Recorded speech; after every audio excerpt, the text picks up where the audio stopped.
Good evening, and welcome to another one of my episodes of A Verse a Day Keeps the Muslims Away.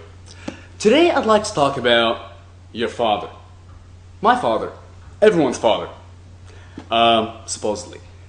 The very first man to ever have gotten laid. You might have heard of him. His name is Adam. As you know, all Abrahamic religions have the story of Adam as being the first man created by God, by Allah, by the higher deity. So let's see how the Quran, or how Islam takes its view on Adam. Adam appears 6 times in the Quran. There's 6 different surah where he appears.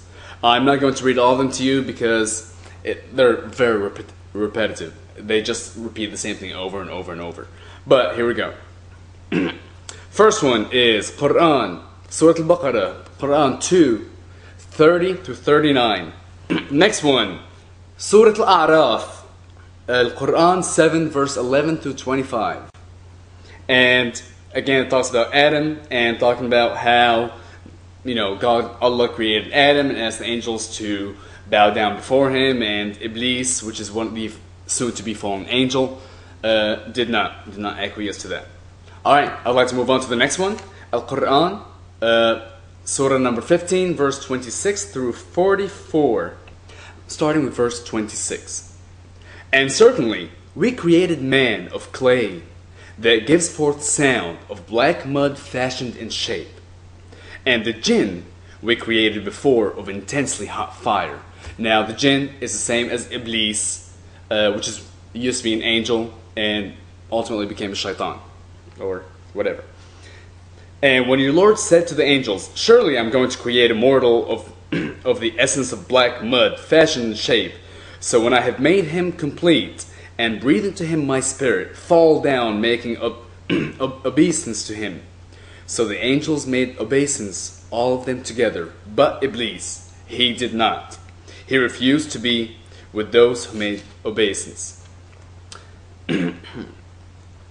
He said, "O Iblis, what excuse have you that you are not with those who make obeisance?" And I'm going to skip down to 37. And again, you have all these references online. You can check. It's just boring. Anyway, verse 37 says, he said, "So surely you are one of the respotted ones." This is Allah. "Till the period of time made known." Iblis replied, "My Lord, because thou hast made life evil to me, I will certainly make evil to them on earth, and I will certainly cause them all to deviate, except thy servants, from among them the devoted ones."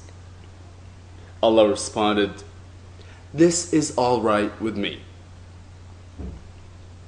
And, okay, now I'd like to look at this. So Allah created Adam from mud. He created the angels from other elements, like in terms of the jinn, Iblis, he created him from pure fire. So, now, Iblis did not want to bow down before Adam. That's when God, or Allah, sent Iblis to hell. Made him a shaitan.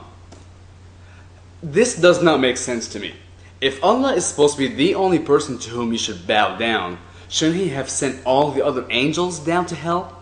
Because they bowed down in front of another person that's not Allah? The next surah is surah number 17, verses 61 through 65. Surah number 20, verses 115 to 124. Surah Sad, Al-Quran 38, verses 71 through 85. Alright, why did I mention all these verses? In all these surah that talk about Adam, only 2 of them talk about his wife. His wife, whose name is not mentioned. It only says for Adam and his wife to enter the garden. Alright, let's put this to the side for 1 second.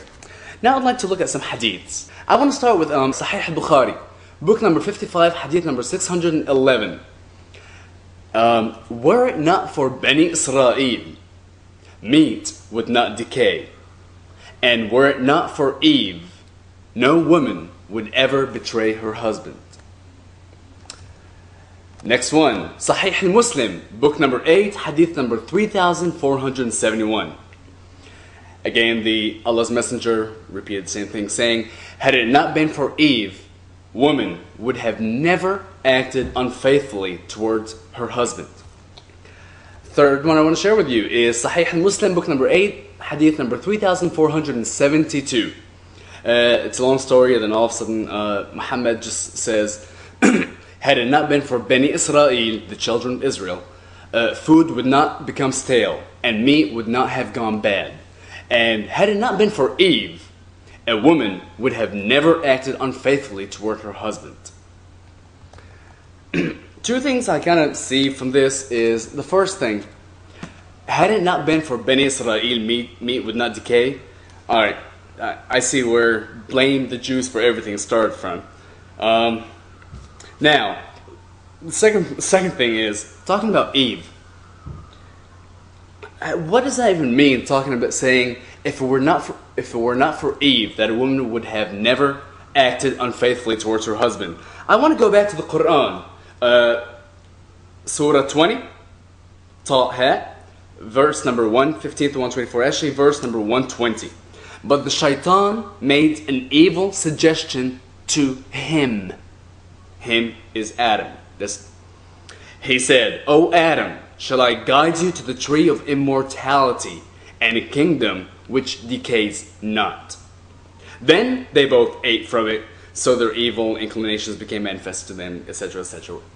So, here in the hadith, it mentions that if it were not for Eve, she would never act unfaithfully towards her husband. Well, first of all, there's nothing about infidelity in the Quran regarding Eve, but the only thing I could think of is they're kind of withdrawing from a Torah where Eve was the one who tempted Adam with the fruit from the tree. Now, here's actually the main question that I would like to ask Muslims, and this is question number 1, and I would love for you to answer me. Question 1. Where did you get the name Eve? Hawa. The name Hawa is not written anywhere in the Quran. It just does not exist. So, however, it exists in the hadith. So I'm assuming that you got the name Hawa from a Torah, where it lists her by name.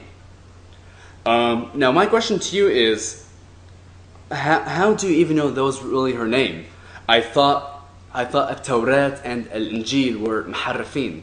Their words have been misconstrued, that they're not to be trusted, that Allah Anzal, He brought down this book because the Tawrat and the Injil, the Gospel, have both been deviated.